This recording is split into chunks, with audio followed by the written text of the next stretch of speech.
Good morning, class. Nationalism in India. This chapter is continue. So, topic 1.3. You can see in your book.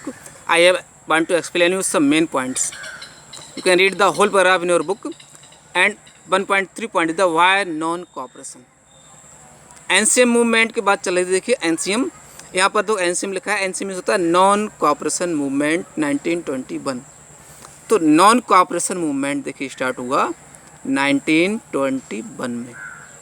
ठीक है, लेकिन अभी हम उससे पहले चल रहे हैं. यहाँ पर 1909 में गांधी जी ने जो बुक राइट की, the book name is the Hind Swaraj. Hind Swaraj book में गांधी जी ने डिक्लेयर किया है, ही declared that British rule was established with the cooperation of Indians.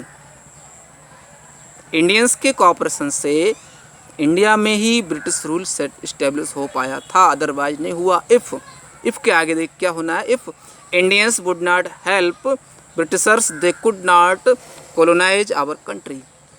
अगर इंडियंस हेल्प ना करते अंग्रेज़ों की तो हमारे देश पर उनका कब्जा नहीं होता. ऐसा हिंद स्वराज बुक में गांधी जी ने लिख दिया है.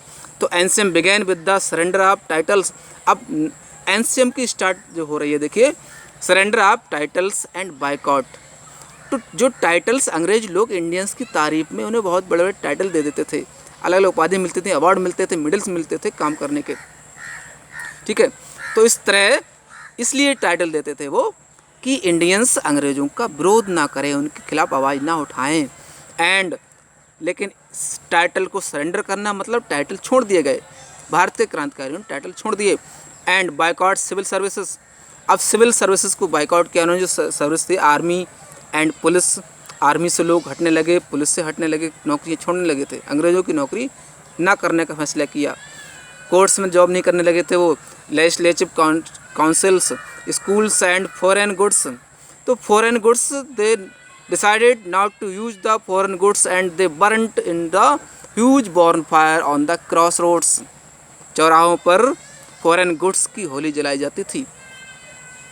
1920 में देखिए Mahatma Gandhi and Shaukat Ali toured India mobilising people. तो 1920 में महात्मा गांधी और शौकत अली लगभग इंडिया के बहुत से एरियाज़ में उन्होंने टूर किया.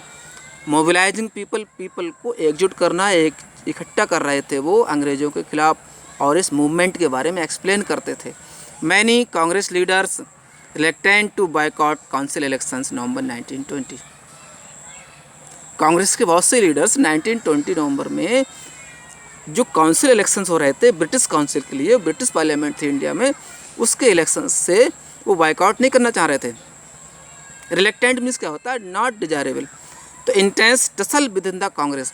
तो कांग्रेस के बीच इंटेंस मीन्स क्या होता है, अंदरूनी. टसल मीन्स क्या होता है, खींचतान, यानी कि आंतरिक विवाद कांग्रेस में आपस में भी हो रहा था कि हम बाइकआउट नहीं करेंगे election. 1920 Nagpur Congress session NCM adopted. तो नागपुर कांग्रेस सेशन में 1920 में एनसीएम स्वीकार किया गया, यानी कि नॉन कोऑपरेशन मूवमेंट को एडॉप्ट कर लिया गया था. उसके बाद देखते हैं number 2, different trends with in the movements. Movement के अंदर ही बहुत सारे ट्रेंड्स थे. ट्रेंड मीन्स बिहेवियर या थिंकिंग लोगों की. जनवरी 1921 नॉन कोऑपरेशन खिलाफत movement begin.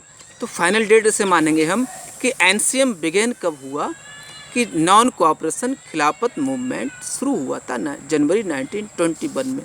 Various social groups participated with the call of Swaraj. Swaraj की डिमांड पर, यानी स्वराज मीन्स होता है the government, self government, Swaraj की डिमांड पर different social groups participated in the movements and they organised. 2.1 next topic है. देखिए बुक में भी आप इसी पॉइंट पर देखेंगे 2.1 कहाँ है, द मूवमेंट इन टाउन्स. अब टाउन्स में मूवमेंट कैसे स्टार्ट हुआ. पहले टाउन्स और कस्बों से या शहरों से ही मूवमेंट शुरू हुआ था. ये विलेज तक इस आंदोलन की खबर बाद में पहुंचाई गई थी. आम आदमी विलेजर्स नहीं जानता था इस मूवमेंट के बारे में. Started with the middle class participation. तो मूवमेंट टाउन्स में मिडिल क्लास की पार्टिसिपेशन के साथ स्टार्ट हुआ. Government employees, teachers, students, lawyers, workers left their job and participated in the movement. Council elections were boycotted. In most provinces boycotted. तो council elections India के mostly provinces में boycott हुए। Boycott मतलब बहिष्कार किया गया। एक्सेप्ट मद्रास, केवल मद्रास को छोड़ करके। मद्रास में क्यों बॉयकॉट नहीं हुआ काउंसिल इलेक्शन, इसके पीछे भी रीजन था। पूरे देश में पब्लिक लीडर्स, क्रांतिकारी अंग्रेज़ों के काउंसिल्स में शामिल होने के लिए, उनकी सरकार बनाने के लिए इलेक्शन में शामिल नहीं हो रहे थे। सिर्फ मद्रास के लोग शामिल हुए। जस्टिस पार्टी मद्रास में थी of the non Brahmins. Justice party of non Brahmins in Madras did not boycott council elections.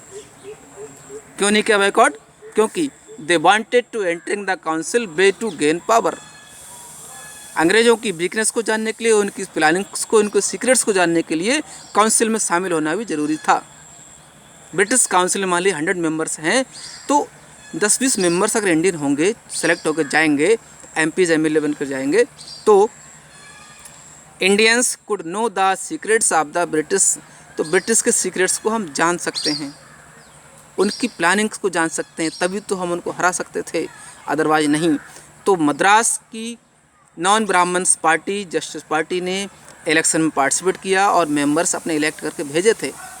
अगर कोई भी नहीं होता, सपोज कीजिए कोई भी ना पहुंचे उस पार्लियामेंट में, तो उनके बारे में हम कैसे जान पाएंगे वो क्या क्या करते हैं ब्रिटिशर्स।